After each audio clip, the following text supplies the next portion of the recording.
You're trying to decide what setup is right for you and your reptile.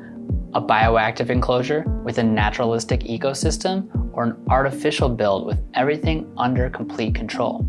Let's talk this or that.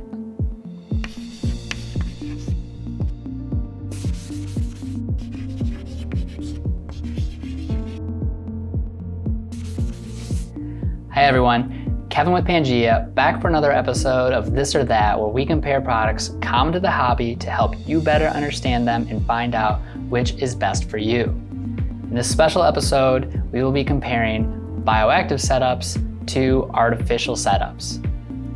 To get started, let's define what we mean by bioactive and artificial terrariums. To put it simply, bioactive terrariums are mini ecosystems. They typically have plants, detritivores alongside their primary inhabitants, creating an ecological balance within the terrarium. If you'd like a more in-depth definition, we explain what makes a terrarium bioactive in the video in our description. In contrast to the bioactives, for this video we're considering artificial terrariums to be enclosures in which none of the added elements are alive. Some people refer to these enclosures as sterile or hygienic habitats. Now that we know what we're talking about, let's dive into the pros and cons of each, starting with bioactive. One of the main pros to bioactive enclosures is the maintenance.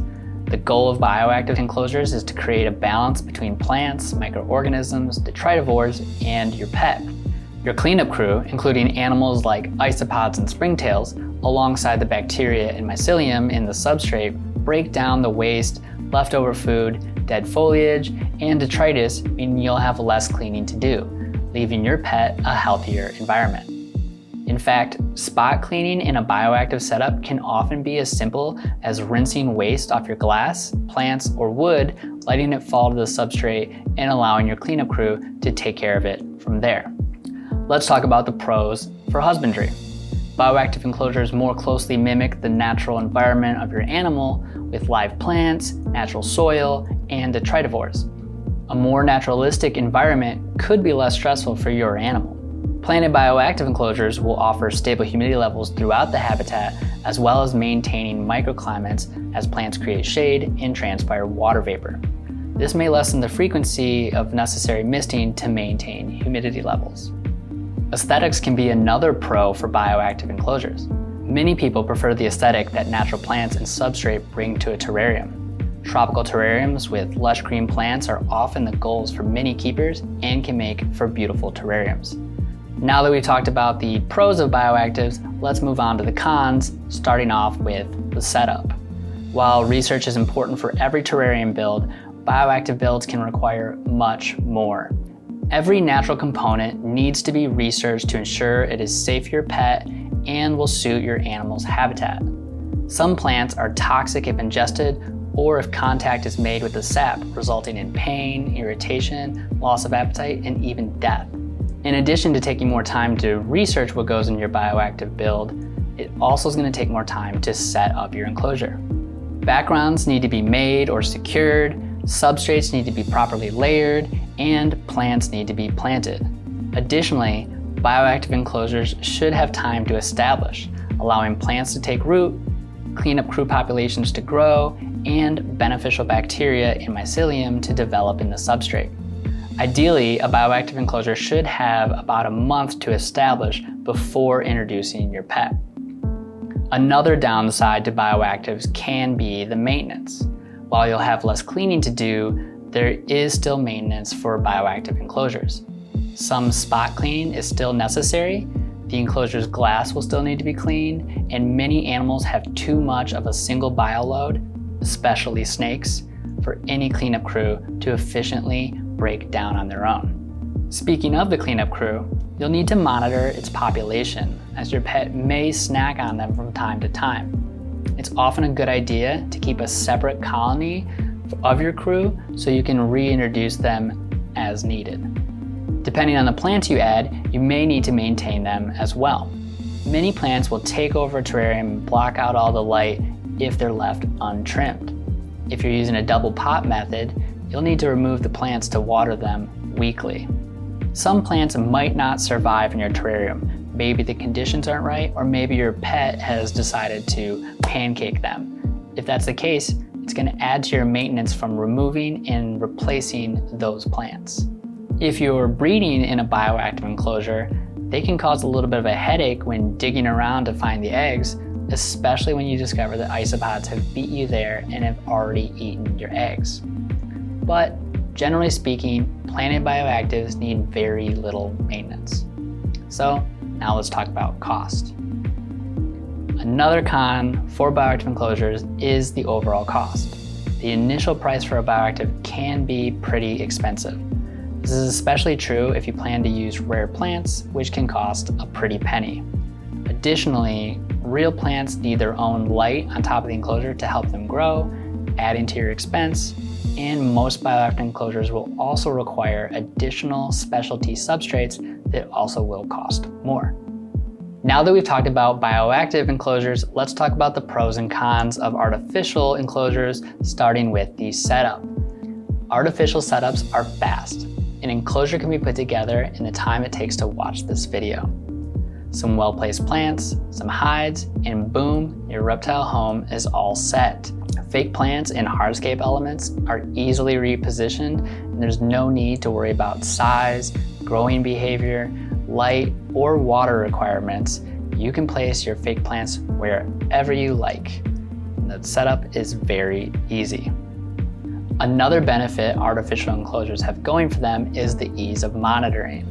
When using paper towel for a substrate, you can easily monitor when your reptile poops and take a sample to your vet if necessary. This is ideal for quarantine tanks, juvenile reptile enclosures, and breeding enclosures when keeping an eye on behavior, food consumption, pooping, or lay boxes is necessary. It's also easy to find your animal for health checks, find uneaten crickets, and remove dirty elements for a quick replacement. Generally, proper husbandry is simple to achieve with artificial setups because the placement and styles are up to you, so you can make decisions solely to help make care easier. Most importantly, artificial setups offer a hygienic environment, giving you peace of mind that your animal is at low risk for bacterial, fungal, or viral infections from unclean cage elements. Now let's talk about maintaining artificial enclosures. You don't need to take care of the artificial plants because they're artificial.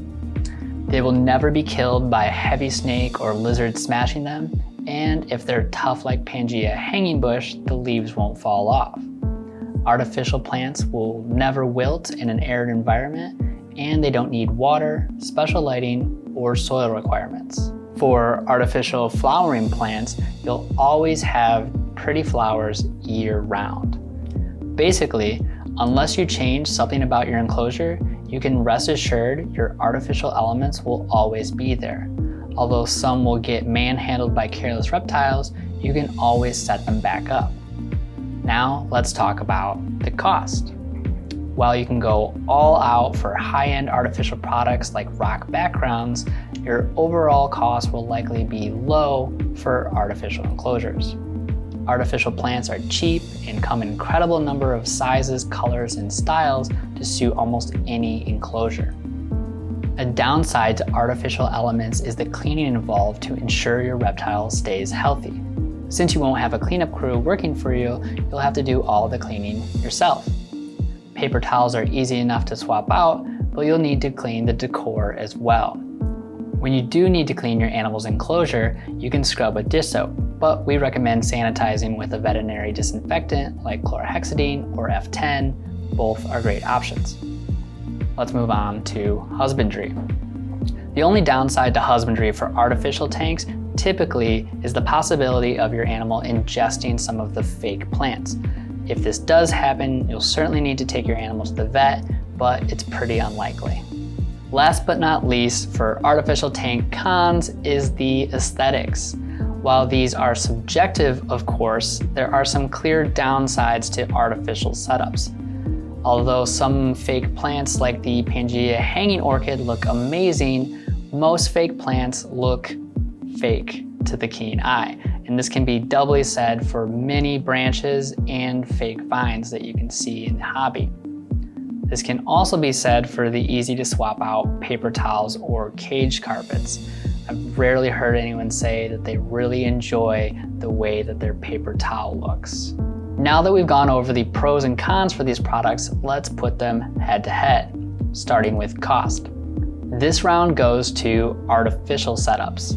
Generally, bioactive setups are more expensive when you factor in the additional cost of lighting, additional substrates, and this significant increase in price per leaf for real plants over artificial. So if cost is a major factor for you, then artificial setups will be best. Now let's compare setting them up. This round is going to go to artificial enclosures. The ease of setup is unquestionable. Researching, preparing, and setting up a bioactive enclosure is much more difficult and time-consuming than it is to make an artificial setup.